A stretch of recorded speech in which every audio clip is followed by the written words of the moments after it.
ওয়ালাইকুম সালাম, আদাব। ঠিক আছে, ক্লাস শেষে তুমি অ্যানোটেটেড পিডিএফটা পেয়ে যাবা। ইভেন তুমি এই ক্লাসের রেকর্ডেড ভার্সনটাও পেয়ে যাবা। তখন তুমি তোমার খাতায় নোট করবা, বাট আমার ক্লাস চলাকালীন কেউ কিছু নোট করতে পারবে না। ঠিক আছে, ওকে। দ্বিপদী চ্যাপ্টারের, দ্বিপদী বিস্তৃতি চ্যাপ্টারে টোটাল আমরা এই 16টা টাইপ পড়বো। টোটাল টাইপ পড়বো দেখবো। আমরা a+b হোল কিউব পর্যন্ত ফর্মুলা মুখস্থ করছি। a+b হোল টু দি পাওয়ার 4 যদি লিখতে হয় তাহলে লিখার টেকনিকটা কি? আমি লিখার টেকনিকটা এখন দেখো। এটা কি লিখলাম, এইটা কি লিখলাম সেটাই বুঝাবো এই অধ্যায় পুরোটা জুড়ে। তো খুব ভালো করে দেখো, দ্বিপদী। দ্বিপদী কথাটার অর্থ কি? যেখানে দুইটা পদ আছে। কয়টা পদ আছে ভাই? দুইটা পদ আছে। তুমি দেখো এখানে প্রত্যেকটাতে দুইটা করে পদ, প্রথম পদ দ্বিতীয় পদ, প্রথম পদ দ্বিতীয় পদ, প্রত্যেকটাই দুইটা করে পদ। এটা হচ্ছে দ্বিপদী। এখন দ্বিপদীর উপরে একটা পাওয়ার দেখতেছো, এখানে 4, এখানে 3, এখানে 2, এখানে 1। হ্যাঁ, এই পাওয়ারগুলা যদি স্বাভাবিক সংখ্যা হয়, পাওয়ারগুলো যদি স্বাভাবিক সংখ্যা হয় তাহলে এটাকে বিস্তার করে এইভাবে লেখা যায়। বিস্তার করে এইভাবে লেখা যায় কখন? যখন এটা স্বাভাবিক সংখ্যা হয়। এবং এই পাওয়ারটা যদি স্বাভাবিক সংখ্যা হয়, স্বাভাবিক সংখ্যা মানে কি? ন্যাচারাল নাম্বার 1 2 3 4 5 6 এগুলো যদি হয় তাহলে বিস্তার করলে টোটাল কতগুলো পদ থাকবে সেটা গুণে বের করা যায়। টোটাল কতগুলো পদ থাকবে সেটা গুণে বের করা যায়, গণা যায়, কাউন্টেবল। ঠিক আছে, সো এটা বিস্তারটা কিভাবে লিখছি সেটার একটা নিয়ম আছে। তো নিয়মটা আমি তোমাদেরকে দেখাই দিই, ফর্মুলাটা দেখাই দিই। ফর্মুলাটা হচ্ছে এরকম যে, মনে করো a+b whole to the power n এর বিস্তার তোমাকে বের করতে হবে। এটাকে তোমার এক্সপ্যান্ড করে লিখতে হবে। ঠিক আছে, তো দেখো যখন পাওয়ার থাকে 0 তখন পদ থাকে একটা, যখন পাওয়ার থাকে 1 তখন পদ থাকে 2টা, পাওয়ার যদি 2 হয় পদ থাকে 3টা। মানে পাওয়ার যত থাকবে তার থেকে 1 বেশি থাকবে পদ সংখ্যা। ঠিক আছে, তো এখানে যদি পাওয়ার n হয় এবং nটা যদি তোমার স্বাভাবিক পূর্ণ সংখ্যা হয়, স্বাভাবিক সংখ্যা হয় মানে 1 1 2 3 4 হয়, ন্যাচারাল নাম্বার হয়। ঠিক আছে, তাহলে তোমার কি করতে হবে? তাহলে এখানে পদ থাকবে 1 বেশি, মানে n+1 সংখ্যক পদ থাকবে। n+1 সংখ্যক পদ থাকবে এবং পদগুলো কি হবে সেটা একটু দেখি আমরা। নিয়মটা হচ্ছে তোমার প্রথম পদ দ্বিতীয় পদ, তুমি প্রথম পদ লিখবা, দ্বিতীয় পদ লিখবা, প্রথম পদ লিখবা, দ্বিতীয় পদ লিখবা, প্রথম পদ দ্বিতীয় পদ, প্রথম পদ দ্বিতীয় পদ, এইভাবে লিখতেই থাকবা। প্রথম পদ দ্বিতীয় পদ এভাবে লিখে লিখে শেষ করা যাবে না।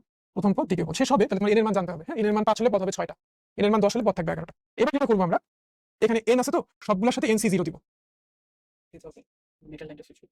কখন ব্রেক দিবে? এই মুহূর্তে, 1 মিনিট পরে দিই। আচ্ছা, এখানে nc0, nc0, তারপর হচ্ছে nc1, তারপরে হচ্ছে nc2, nc3, এখানে হচ্ছে nc4, তারপর nc5, এভাবে চলতে চলতে লাস্টে হবে ncn, ncn। ঠিক আছে, এবার শোনো, এবার শোনো, nc0 এখানে এর উপরে পাওয়ার হবে n, আর এই যে 0, এই যে 0, এই 0টা যাবে দ্বিতীয় পদের উপরে পাওয়ার। নিচে যে 0টা থাকবে এটা হবে দ্বিতীয় পদের উপরে পাওয়ার। নিচে nc1, এখানে cn নিচে কি আছে 1, এটা হবে দ্বিতীয় পদের উপরে পাওয়ার। এখানে cn নিচে কি আছে 2, এটা হবে দ্বিতীয় পদের পাওয়ার। cn নিচে কি আছে 3, এটা হবে দ্বিতীয় পদের পাওয়ার। cn নিচে কি আছে 4, এটা হবে দ্বিতীয় পদের পাওয়ার। এখানে cn নিচে কি আছে n, এটা হবে দ্বিতীয় পদের পাওয়ার। প্রথম পদের পাওয়ার কি হবে? প্রথম পদের পাওয়ার হবে যে, দেখো দ্বিতীয় পদের পাওয়ার যদি 0 হয় তাহলে n থেকে 0 বিয়োগ করবা, n আর 0 বিয়োগফলটা হবে প্রথম পদের পাওয়ার। হ্যাঁ, এখানে দ্বিতীয় পদের পাওয়ার 1, তাহলে n থেকে যদি 1 বিয়োগ করো তাহলে এটা হবে n - 1, তাহলে প্রথম পদের পাওয়ার হচ্ছে n - 1।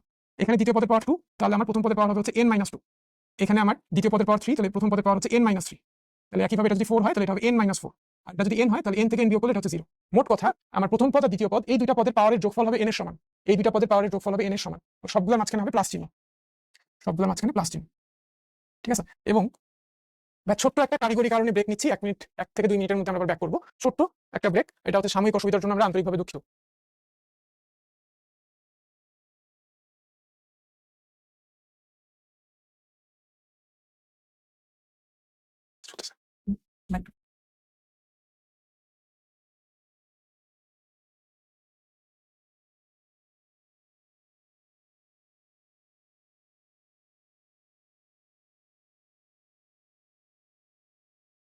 হবে m, তারপরে আসো nc1, এটা প্রথম পদ a, দ্বিতীয় পদ b, এখানে 1টা যাবে দ্বিতীয় পদের উপরে, আর এই n থেকে 1 যদি তুমি বিয়োগ করো, n থেকে 1 বিয়োগ করলে বিয়োগফল হচ্ছে n - 1, এটা হবে প্রথম পদের পাওয়ার। প্রথম পদের পাওয়ার দ্বিতীয় পদের পাওয়ার এই দুটো যোগ করলে যোগফল হবে n।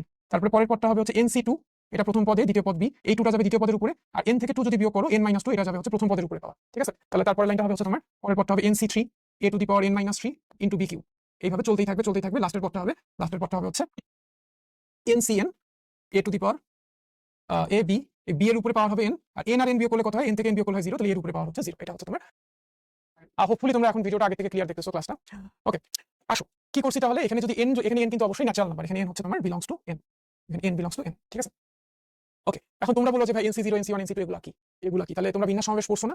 বিন্যাস সমাবেশ তো পড়ছো, তাহলে যদি বিন্যাস সমাবেশ পড়ে থাকো তাহলে ওখানে তোমরা এটা দেখছো। আমি একটু